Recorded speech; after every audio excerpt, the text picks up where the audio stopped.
Halo masyarakat sehat, jumpa lagi dengan saya di channel kitasehat.com. Oke, di video kali ini saya akan membahas mengenai apa sih itu gangguan bipolar. Mungkin Anda itu sudah sering mendengar apa itu mengenai bipolar, tapi di sini saya akan mencoba menjelaskan kembali mengenai apa sih itu gangguan bipolar. Yuk simak selengkapnya ulasan mengenai bipolar di channel kitasehat.com.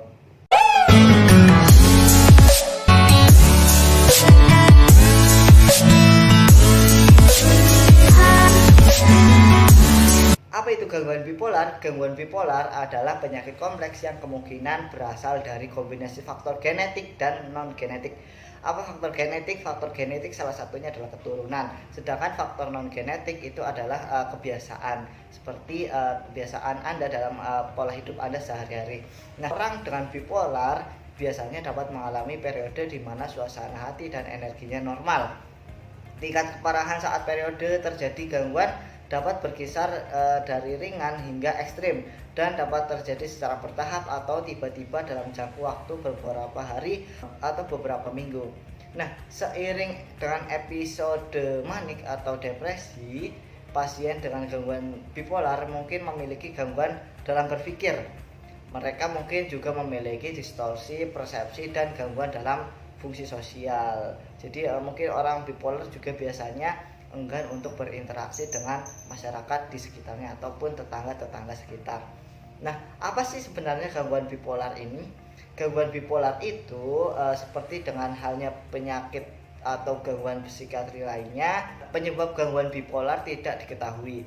Yang diketahui adalah bahwa gangguan bipolar itu melibatkan disregulasi fungsi otak dan kadang-kadang memiliki komponen genetik, yaitu komponen yang dapat diturunkan dalam keluarga. Nah, pada usia berapa sih biasanya gangguan bipolar itu didiagnosis? Nah, gangguan bipolar biasanya muncul antara usia 15 sampai 24 dan berlanjut sepanjang hidup. Nggak banyak kasus yang baru didiagnosis pada orang dewasa atau lansia di usia di atas 65 tahun. Nah, tingkat keparahan gejala bervariasi dengan tiap individu yang memiliki gangguan bipolar, sementara beberapa orang bisa tidak merasakan gejala yang berarti. Orang lain dapat mengalami gejala berat yang mengganggu kemampuan mereka untuk bekerja dan hidup secara normal. Nah, gangguan bipolar ini memiliki tingkat kekambuhan yang tinggi jika tidak diobati secara optimal. Pasien dengan depresi berat biasanya memerlukan rawat inap untuk menjaga mereka agar tidak melakukan perilaku beresiko. Mereka yang mengalami depresi berat juga mungkin perlu dirawat di rumah sakit agar mereka tidak bertindak berdasarkan idealisme bunuh diri atau gejala psikotik seperti delusi, halusinasi, pemikiran yang tidak teratur di mereka. Nah, sekitar 90% orang yang dengan bipolar yang lebih serius akan mengalami setidaknya satu periode rawat inap karena keluhan psikiatri. Apa sih gejala depresi gangguan bipolar? Nah, gejala-gejala depresi klinis yang terlihat dengan gejala gangguan bipolar adalah sama dengan terlihat pada gangguan depresi mayor, termasuk nafsu makannya berkurang, penurunan berat badan atau makan berlebih atau bahkan bisa menambah berat badan. Terus kesulitan konsentrasi, mengingat atau membuat keputusan, kelelahan, penurunan energi, perasaan bersalah dan tidak berharga, tidak berdaya. Nah, perasaan inilah yang seringkali menimbulkan mereka untuk bunuh diri. Perasaan putus asa, insomnia, bangun pagi atau tidur yang berlebihan. Bahkan beberapa orang itu dengan gangguan bipolar itu memiliki kehilangan minat, kesenangan pada hobi dan aktivitas yang pernah dinikmati. Nah, yang lebih parah lagi ini yaitu sering berpikir mengenai kematian atau bunuh diri, bahkan pernah melakukan untuk mencoba bunuh diri. Nah, bagaimana sih gangguan bipolar itu bisa didiagnosis? Nah, seperti kebanyakan gangguan psikiatri, tidak ada tes laboratorium atau metode pencitraan otak untuk mendiagnosis gangguan bipolar. Setelah melakukan pemeriksaan fisik, dokter akan mengevaluasi tanda dan gejala pribadi yang bersangkutan. Dokter akan juga bertanya tentang riwayat kesehatan pribadi dan riwayat keluarganya. Tes laboratorium dapat dilakukan untuk menyingkirkan penyakit medis lain yang dapat mempengaruhi suasana hati tersebut. Nah, selain itu dokter juga akan berbicara dengan anggota keluarga untuk melihat Apakah mereka itu dapat mengidentifikasi waktu ketika orang yang bersangkutan merasa gembira dan terlalu bersemangat? Karena episode depresi yang ditandai dengan kegembiraan mungkin terasa baik atau bahkan normal jika dibandingkan dengan episode depresif. Seringkali sulit bagi seseorang dengan gangguan bipolar untuk mengetahui apakah suasana hati terlalu berfluktuasi. Depresi sering mempengaruhi pemikiran, penilaian, dan perilaku sosial yang menyebabkan masalah serius dan membuat malu.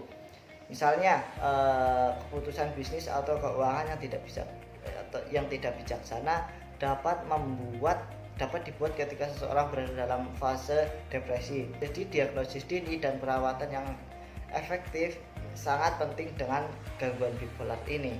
Apakah gangguan bipolar bisa diobati? Bagaimana pengobatannya? Perlu diingat, perspektif terhadap obat-obatan ini hendaknya seperti perspektif kita dalam menggunakan kacamata. Tidak ada yang pernah mengatakan bahwa seseorang mengalami ketergantungan terhadap kacamata yang digunakan tiap hari, bukan? Demikian pula dengan obat-obatan bipolar. Obat-obatan tersebut digunakan setiap hari, persis dengan kacamata. Hanya bedanya kacamata dikenakan pada wajah, sedangkan obat-obatan bipolar diminum. Perawatan untuk gangguan bipolar biasanya melalui penggunaan stabil suasana hati seperti lithium, antikonvulsan, antipsikotik, dan benzodiazepin tertentu juga bisa digunakan untuk menstabilkan suasana hati seseorang yang mengalami bipolar. Terkadang bahkan antidepresan diberikan dalam kombinasi dengan stabil suasana hati untuk meningkatkan suasana hati yang depresi. Meskipun antidepresan sering tidak seefektif beberapa penstabil hati atau antipsikotik atipikal tertentu untuk mengobati depresi pada gangguan bipolar ini. Terus apa yang bisa kita lakukan gitu? Jadi semua penyakit psikiatri pada umumnya kita perlu menyadari bahwa kelainan bipolar dapat terjadi pada siapapun tanpa terkecuali, tanpa memandang tingkat pendidikan, status ekonomi, status rohani. Bahkan rohaniawan pun sekalipun bisa mengalami bipolar dan itu wajar, maupun status sosialnya. Sama pula seperti orang yang batuk pilek, patah tulang, bahkan kanker, kelainan bipolar tidak sangkut pautnya dengan ketahanan mental atau ketahanan batin. Orang dengan gangguan bipolar memiliki respon kimiawi yang berbeda di otaknya dibanding dengan orang pada umumnya. Oleh sebab itu kita sebaiknya tidak melabeli penderita bipolar sebagai orang yang dengan mental yang lemah atau bahkan cengeng. Kita tidak mungkin mengatakan hal seperti itu. Tulangmu patah itu karena batinmu tidak tenang, kepada orang yang baru mengalami kecelakaan motor, kan? Nah, salah satu hal yang paling sederhana yang bisa kita lakukan untuk teman atau saudara kita yang dicurigai atau terdiagnosis bipolar adalah jangan just be there. Untuk mereka jadilah pribadi di mana mereka bisa bercerita dan berbagi waktu bersama tanpa mereka khawatir atau takut akan dicap atau dilabeli sakit jiwa. Nah, sama seperti penyakit alergi, gangguan bipolar bisa terkontrol dengan baik, tidak mengganggu kehidupan dan aktivitas harian penghidupannya. Tentu terkontrol atau tidaknya kondisi ini tidak semata-mata bergantung pada pasien, tetapi juga dukungan lingkungan, terutama keluarga dan orang-orang terdekat. Oke, itulah putar mengenai bipolar. Dan andaikan di keluarga kamu atau di tetangga kamu yang terkena bipolar, coba dukung mereka agar tetap semangat dalam hidupnya. Cukup sekian dan terima kasih.